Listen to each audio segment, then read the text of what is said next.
Salut l'équipe, c'est Masco, j'espère que vous allez bien. Aujourd'hui on se retrouve pour une nouvelle vidéo et une nouvelle journée mécanique avec Masco. Comme vous l'aurez reconnu, on a ici ma petite MRT que j'avais achetée en 86 top alu. J'avais pour projet de démonter le bloc en top alu et de la remettre full origine, mais franchement il y a eu un petit changement de plan, je vais tout vous expliquer. Donc, lors de la vidéo présentation, on avait fait un petit roulage avec la moto, le top alu fonctionnait parfaitement, mais je m'étais dit que pour la revendre, avec le contrôle technique qui va arriver, faut mieux la remettre en origine. On avait démonté le moteur en top alu, on l'avait mis de côté, on avait remis un moteur en origine et on s'était arrêté là. Sauf que la vidéo, elle a beaucoup plu et la moto aussi. Et il y a un abonné très fidèle de la chaîne qui habite pas loin de chez moi qui m'a envoyé un message. Il m'a dit que la MRT c'était vraiment la 50 de ses rêves et que celle-ci lui plaisait beaucoup avec sa monte enduro, son double radiateur et son sabot moteur d'origine. Il m'a fait une très belle offre de 900 € pour la partie cycle, donc sans le moteur d'origine. Et comme c'est un mec que je connais plutôt bien, je me suis dit bon allez, mon cœur a parlé, je vais lui vendre la cycle, mais avant ça, va falloir que je démonte le bloc d'origine.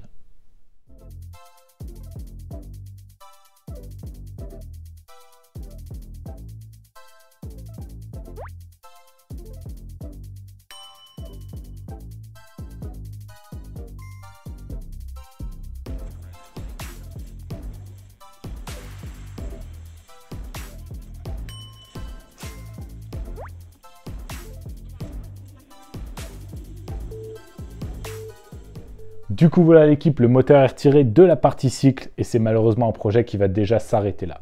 J'aurais quand même bien aimé la mettre en vente en origine pour savoir si je pouvais en tirer plus de 1000 € avec un bloc origine et non en top alu. Mais franchement je pense que j'aurais vraiment pas eu de mal à la vendre beaucoup plus cher parce que là la cycle je la vends quand même 900 € et il me reste le moteur en top alu après à vendre. Donc là la moto elle est quasiment rentabilisée rien qu'avec la partie cycle. Du coup, moi, je vais charger la partie cycle et je vais aller la livrer à un abonné. Ça lui fera super plaisir. Et en plus, vu son offre, franchement, je vois pas comment j'aurais pu refuser. Et nous, on se retrouve tout de suite après pour que je vous montre la seconde vie du top alu.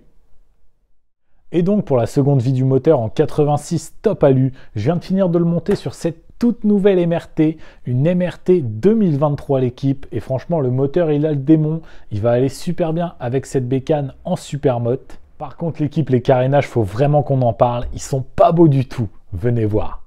En vrai l'équipe, au niveau des carénages arrière, je trouve que la moto est plutôt réussie. Les carénages sont sympas et ils sont très fins. Par contre, je pense que si on retire le pot passage haut, le vide il doit être monumental entre le garde-boue et la roue arrière. Je pense que sans le pot, le passage il est vraiment trop gros. Après, on a le carénage qui continue jusque l'avant. Et là, je le trouve jusque-là réussi. Le bas du carénage est stylé, assez pointu, assez racé. Mais là, ils ont fait une grosse bulle et franchement, cette partie-là, je la trouve ignoble. Après, comme on dit souvent, c'est les goûts et les couleurs. Certains adorent, certains détestent. Mais moi, perso, je préfère l'ancienne version des carénages MRT. Du coup, voilà l'équipe, vous savez tout sur la seconde vie de la MRT que j'avais acheté en 86 top alu. Le moteur est là et j'ai revendu la cycle juste avant. Comme je vous l'ai dit tout à l'heure, la cycle, j'ai vendu 900 €, ce qui est un très bon prix. Et comme je vous cache rien, je vais vous dire aussi que j'ai vendu le moteur 850, ce qui fait que j'ai vendu le tout 1750 €. Donc j'ai fait 750 € de bénéf. Comme vous pouvez le voir l'équipe, j'ai pas de problème avec les chiffres. Quand je gagne des sous sur certaines bécanes, je vous en parle. Et franchement, je trouve ça normal. Du coup, nous, on va tout de suite passer à la partie 2 de cette journée mécanique. Pour la deuxième partie de cette vidéo, l'équipe, on se retrouve avec mon dernier achat. Enfin, achat, faut le dire vite, c'est plutôt un échange. Je vous explique, il y a un petit gars par chez moi qui avait besoin d'un moteur de derby. J'en avais un en Euro 2, je lui ai proposé et lui en échange, il m'a proposé 7 DT. Je lui ai dit que c'était pas très égal, du coup il m'a demandé de rajouter 100 balles en plus du moteur pour avoir cette moto parce qu'elle a une petite particularité. Enfin, elle en a même plusieurs. Alors premièrement, la moto elle ne démarre pas. Du coup, j'ai pas pu la tester, j'ai pas pu voir comment elle roulait, j'ai pas pu tester les freins et j'ai déjà pu voir en la transportant qu'au niveau du frein avant, il n'y a plus rien. Deuxièmement, il n'y a pas de carte grise. Et là, ouais, ça fait vraiment baisser la valeur de la moto parce qu'une 50 comme ça maintenant, sans les papiers, alors que le contrôle technique est passé, ça devient très compliqué à revendre. Et c'est pour ça que j'ai pu avoir cette moto pour un si bon échange. Mais bon, vous vous en doutez l'équipe, j'ai plus d'un tour dans mon sac et il y a quelques mois de ça, Un peu hasard de calendrier, on va dire, j'avais acheté un cadre de DT avec la carte grise parce qu'on me l'avait proposé à un prix dérisoire, 30 balles. Ouais, 30 balles. Dans cette vidéo, on n'a pas peur de dire les chiffres et là, du coup, 30 balles le cadre avec carte grise. Du coup, vous vous en doutez, l'équipe, la première étape qu'on va faire sur cette bécane, ça va tout simplement être de switcher entre les deux cadres. Je vais démonter intégralement la bécane, retirer tout pour qu'il me reste plus que le cadre et comme ça, je vais tout remonter sur le deuxième châssis. Ce cadre-là, je pense que je vais le mettre à la poubelle. Il n'a pas très grande valeur, sachant qu'il n'y a pas de carte grise. Et moi, comme ça, je vais récupérer une bécane avec les papiers. Ça fera comme si je l'avais acheté avec les papiers au final.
Du coup, l'équipe, par chance, mon deuxième châssis, il est aussi noir.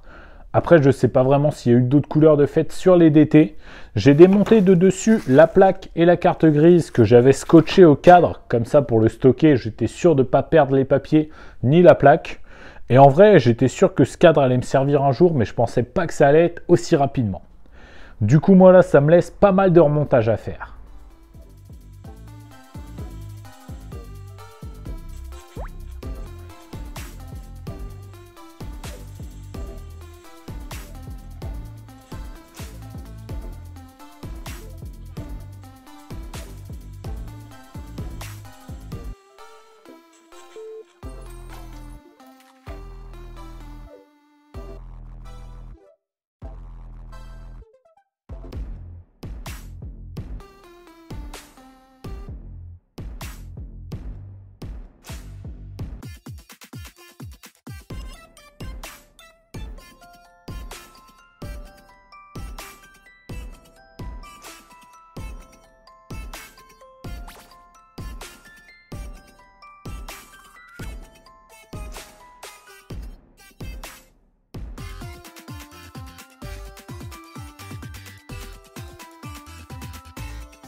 Franchement l'équipe, je ne sais pas ce que vous en pensez, mais moi j'ai l'impression que leur montage a été beaucoup plus vite que le démontage.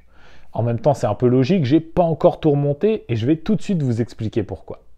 Quand j'ai acheté la moto, enfin quand on a fait l'échange, on m'a dit que le moteur ne démarrait pas et du coup je voulais me laisser de la place pour travailler dessus. Mais franchement j'ai vraiment pas eu besoin de chercher beaucoup pour trouver la panne, je vais vous montrer ça tout de suite.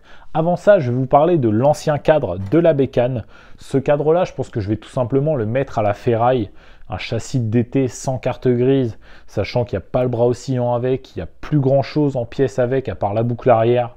Je pense que c'est très compliqué à vendre et je ne vais pas me faire chier avec ça, clairement. Du coup, l'équipe, pour la panne moteur, comme je vous le disais, j'ai pas eu besoin de chercher beaucoup. En démontant le carbu pour remettre le moteur dans le châssis, regardez ce que j'ai vu au niveau de la pipe d'admission.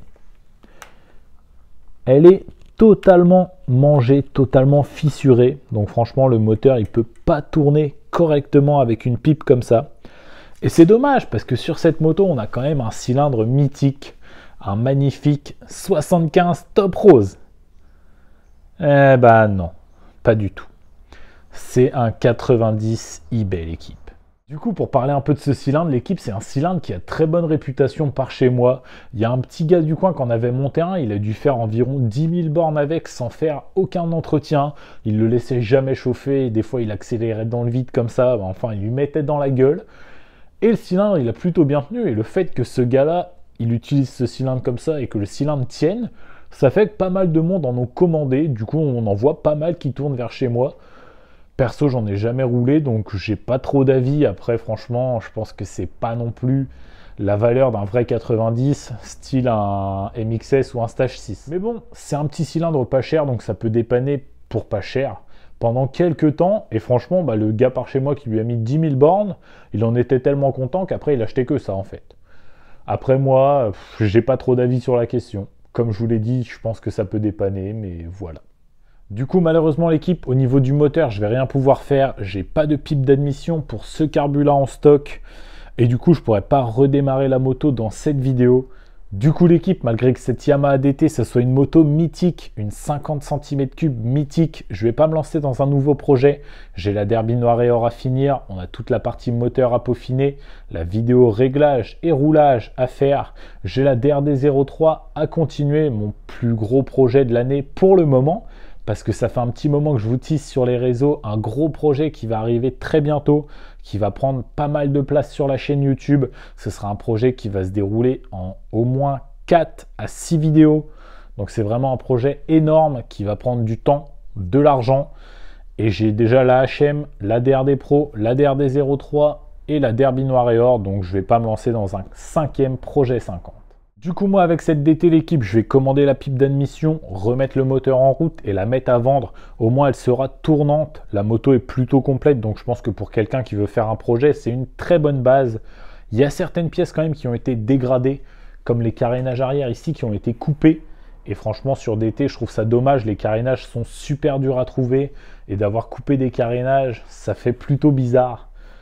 C'est bien fait, mais je pense qu'on n'a pas l'habitude de voir ça sur un DT, donc ça fait plutôt bizarre. Pour vous en dire un peu plus sur le gros projet, l'équipe, les tournages ont commencé, ça arrive dans quelques semaines sur ma chaîne YouTube, donc soyez patients.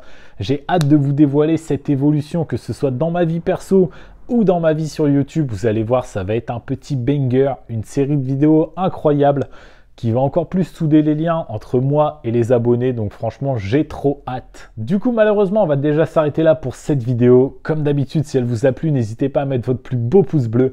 N'hésitez pas à me dire dans les commentaires ce que vous pensez du modèle de 50, les Yamaha DT. Moi, franchement, je trouve que c'est un modèle mythique. Mais celle-ci, j'ai choisi de ne pas faire de projet dessus pour les raisons que je vous ai expliquées. Déjà trop de projets et un gros projet qui arrive.